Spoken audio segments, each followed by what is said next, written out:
رمضان کا آغاز کیسے ہوا؟ ایک لفظ اور دل کی دھڑکن بدل جاتی ہے۔ ایک مہینہ جس کا انتظار 12 ماہ ہوتا ہے۔ ایک موسم جس میں آسمان کے دروازے کھل جاتے ہیں۔ لیکن کیا آپ نے کبھی رک کر سوچا یہ رمضان آیا کہاں سے؟ کس لمحے اللہ تعالیٰ نے اس مہینے کو چنا؟ کیوں قرآن اسی مہینے میں نازل ہوا؟ اور وہ پہلا لمحہ کیسا تھا جب پہلا روزہ فرض ہوا؟ آج کی ویڈیو میں ہم سفر کریں گے 1400 سال پیچھے۔ السلام علیکم، welcome back with another video. غار ہرا کی اندھیری رات میں، مدینے کی پہلی فجر میں اور بدر کے میدان کے گرد میں، یہ صرف تاریخ نہیں، یہ آپ کی زندگی بدل سکتی ہے۔ یہ ویڈیو آخر تک ضرور دیکھیں کیونکہ اہتمام میں ایک ایسی بات ہے جو شاید آپ کو رلا دے۔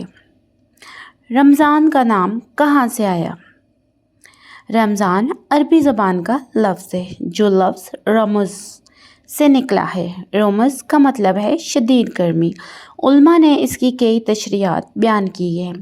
پہلی بات، یہ مہینہ گناہوں کو جلا کر راکھ کر دیتا ہے، جیسے گرمی ہر چیز کو جلا دیتی ہے۔ دوسری بات، اس مہینے میں مومن کا دل اللہ کی محبت کی آگ سے جلتا رہتا ہے۔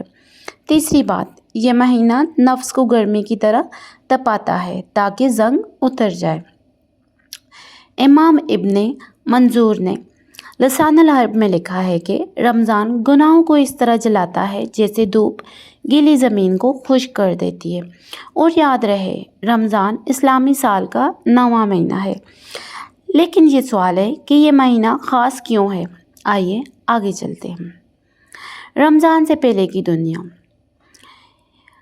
عیسوی سے پہلے کی دنیا کا تصور کریں۔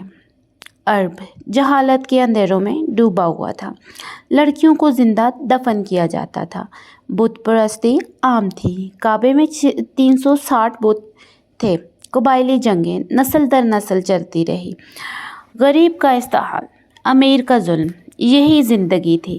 اس وقت دنیا کو ایک نجات کی ضرورت تھی اور اللہ نے فیصلہ کیا کہ وہ نجات رمضان کے مہینے میں آئے گی۔ غار ہرا، وہ رات جس نے دنیا بدل دی۔ مکہ کی پہاڑیاں، رات کا اندھیرا، ستارے، جبل نور، مکہ مکرمہ۔ اس پہاڑ پر ایک چھوٹی سی غار ہے، غار ہرا۔ یہ غار اتنی چھوٹی ہے کہ اس میں صرف چند افراد بیٹھ سکتے ہیں۔ محمد صلی اللہ علیہ وسلم، جن کی عمر اس وقت 40 سال تھی، اکثر اس غار میں غلوط کے لیے آتے، عبادت کرتے تھے، سوچتے تھے، اپنے رب کو ڈھونڈتے تھے۔ 660 عیسوی، رمضان کا مہینہ، رات کا سناٹا۔ اچانک ایک نور، ایک ہستی، حضرت جبرائیل علیہ السلام، انہوں نے نبی صلی اللہ علیہ وسلم کو اپنی باہوں میں لیا اور اتنے زور سے بھینچا کہ نبی صلی اللہ علیہ وسلم کا سانس بند ہونے لگا۔ پھر چھوڑ دیا اور کہا، اقرا، پڑھو۔ نبی نے فرمایا، میں پڑھا ہوا نہیں ہوں۔ پھر دوسری بار، تیسری بار، یہی ہوا اور پھر وہ الفاظ نازل ہوئے جو قیامت تک زندہ رہیں گے۔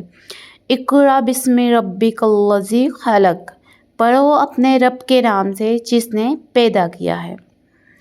یہ پہلی وحی رمضان کے مہینے میں نازل ہوئی، اس لیے رمضان نزول قرآن کا مہینہ ہے۔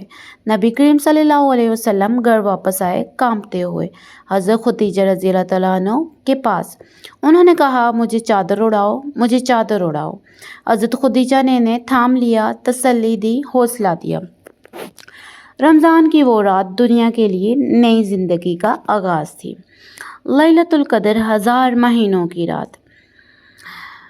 کہتے ہیں، بے شک ہم نے اسے لیلۃ القدر میں نازل کیا۔ یہ قرآن مجید کی سورہ قدر آیت نمبر 1 کا ترجمہ ہے۔ قرآن مجید 2 مراحل میں نازل ہوا۔ پہلا مرحلہ یہ تھا کہ مکمل قرآن لوح محفوظ سے آسمان دنیا پر لیلۃ القدر میں نازل ہوا۔ دوسرا مرحلہ یہ تھا کہ پھر 23 سال کے عرصے میں آہستہ آہستہ نبی صلی اللہ علیہ وسلم پر نازل ہوتا رہا۔ لیلۃ القدر کب آتی ہے؟ رمضان کے آخری عشرے کی طاق راتوں میں، یعنی کہ 21، 23، 25، 27، 29 کی راتوں میں۔ لیلۃ القدر 1000 مہینوں سے بہتر ہے۔ یہ بھی قرآن مجید میں بیان فرمایا گیا ہے۔ سورہ قدر کی آیت نمبر 3 کا ترجمہ ہے 1000 مہینے 83 سال اور 4 مہینے، یعنی ایک رات کی عبادت پوری زندگی کی عبادت سے بہتر ہے۔ امام مالک نے بیان کیا کہ نبی صلی اللہ علیہ وسلم کو پچھلی امتوں کی لمبی عمریں دکھائی گی، تو آپ صلی اللہ علیہ وسلم پریشان ہوئے کہ میری امت کیسے ان کی عبادت کو پہنچے گی۔ تب اللہ نے لیلۃ القدر عطا کی۔ روزے کی تاریخ اور پہلا حکم کب آیا؟ روزہ صرف اسلام میں نہیں تھا، پہلی امتوں میں بھی تھا۔ اے ایمان والو، تم پر روزے فرض کیے گئے ہیں جیسے تم سے پہلے لوگوں پر فرض کیے گئے تھے۔ سورہ بقرہ کی آیت نمبر 183 کا ترجمہ ہے، جس سے یہ ثابت ہوتا ہے کہ پہلے بھی امتوں پر روزے فرض تھے۔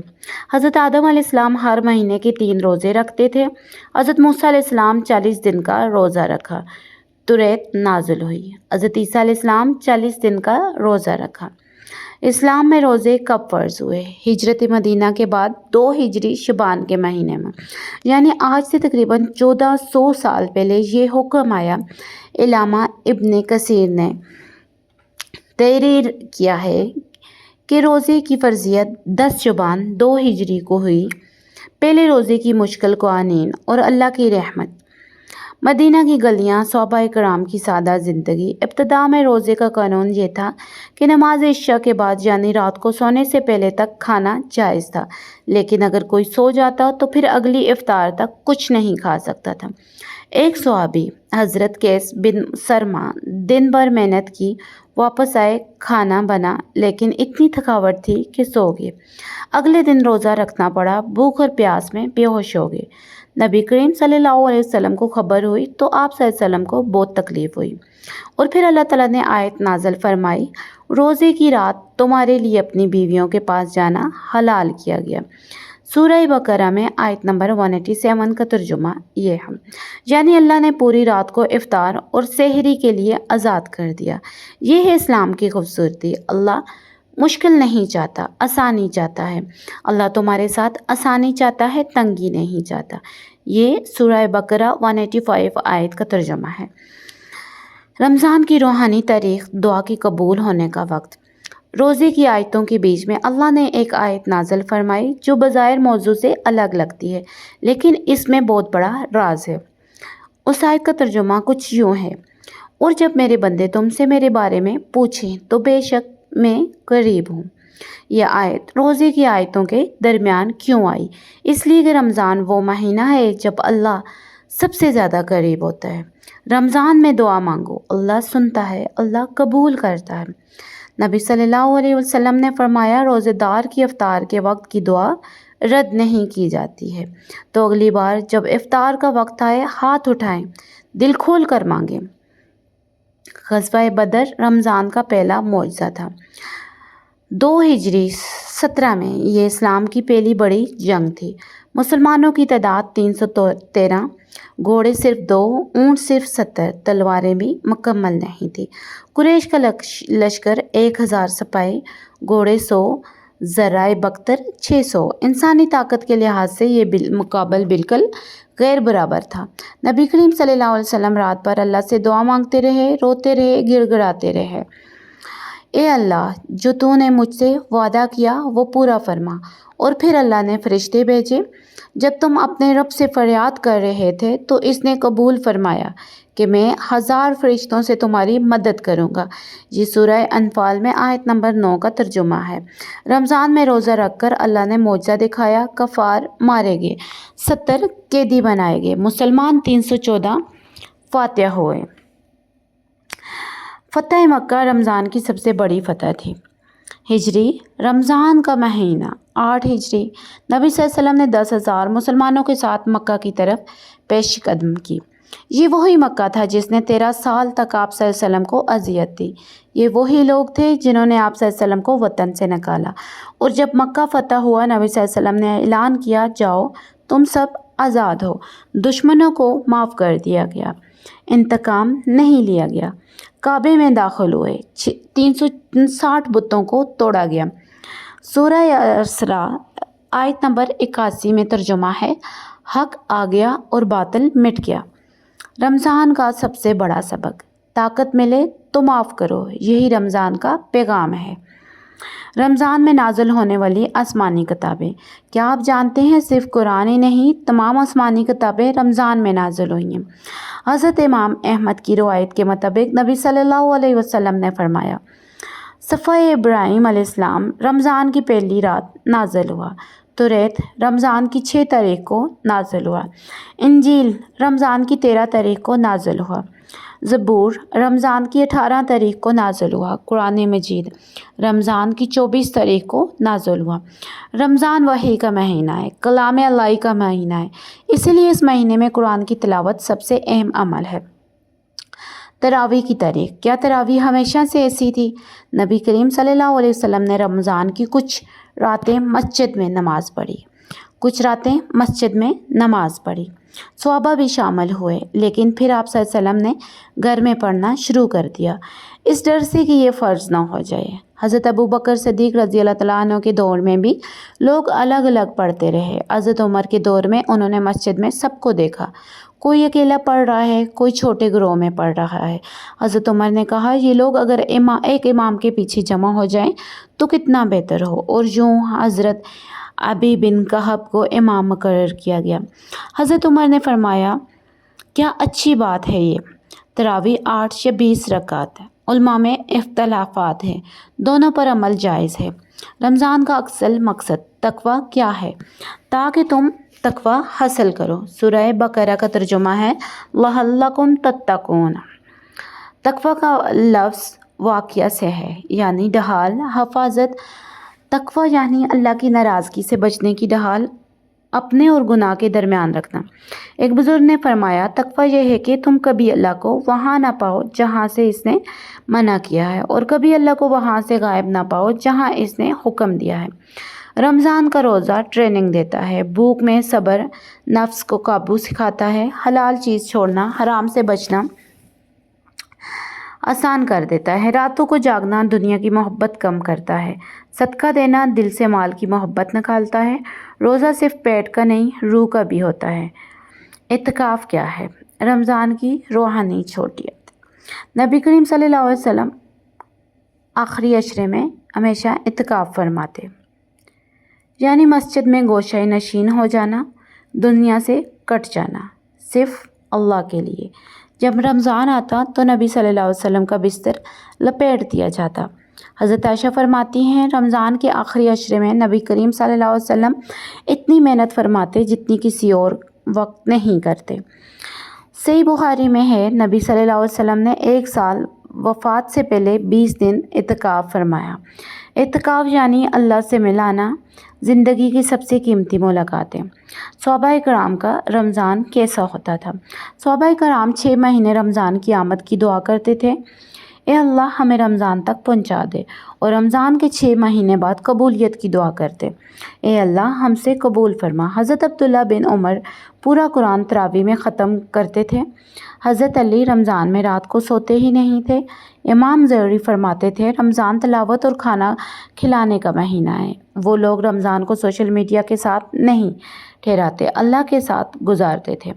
رمضان کے 3 عشرے، نبی کریم صلی اللہ علیہ وسلم نے فرمایا، رمضان کا پہلا عشرہ رحمت کا ہے، درمیانی مغفرت کا، اور آخری جہنم سے آزادی کا۔ پہلا عشرہ اللہ کی رحمتیں برستی ہیں، دوسرا عشرہ گناہ معاف ہوتے ہیں، اور تیسرا عشرہ جہنم سے آزادی ملتی ہے۔ ہم کس عشرے میں ہیں؟ کیا ہم نے فائدہ اٹھایا؟ زکوٰۃ اور صدقہ رمضان کی برکت ہوتی ہے۔ نبی کریم صلی اللہ علیہ وسلم ویسے بھی سخی تھے، رمضان میں اور زیادہ سخی ہو جاتے تھے۔ حضرت ابن عباس فرماتے ہیں، رمضان میں نبی صلی اللہ علیہ وسلم تیز ہوا سے بھی زیادہ سخی ہوتے تھے۔ رمضان میں ہر نیکی کا ثواب 70 گنا بڑھ جاتا ہے۔ 1 روپیہ صدقہ، 70 روپے صدقے کا ثواب۔ آج کتنے لوگ ہیں جو بھوکے ہیں اور ہم روزہ کھول رہے ہیں؟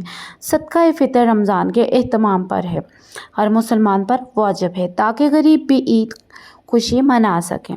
وہ لوگ جو اس رمضان نہ دے سکیں، وہ قبرستان، پرانی تصویریں یا آنسو آواز بہت ہوتے ہیں۔ گزشتہ رمضان کے بعد کتنے لوگ اس دنیا سے چلے گئے ہیں؟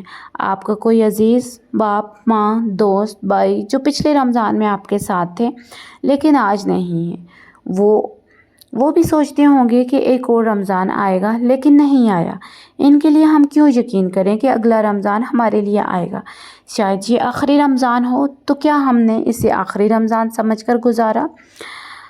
رمضان کا اصل امتحان یہ نہیں کہ ہم نے رمضان کیسے گزارا، بلکہ یہ ہے کہ رمضان کے بعد ہم کیسے ہیں۔ کیا شوال میں بھی رمضان قائم ہے؟ کیا اب بھی قرآن پڑھتے ہیں؟ کیا زبان پاک ہے؟ کیا دل میں کسی کا کینہ تو نہیں؟ علماء فرماتے ہیں اگر رمضان کے بعد بھی تمہاری حالت رمضان جیسی ہے تو سمجھ جاؤ رمضان قبول ہوا۔ رمضان ٹریننگ کیمپ ہے، جنگ تو رمضان کے بعد ہے۔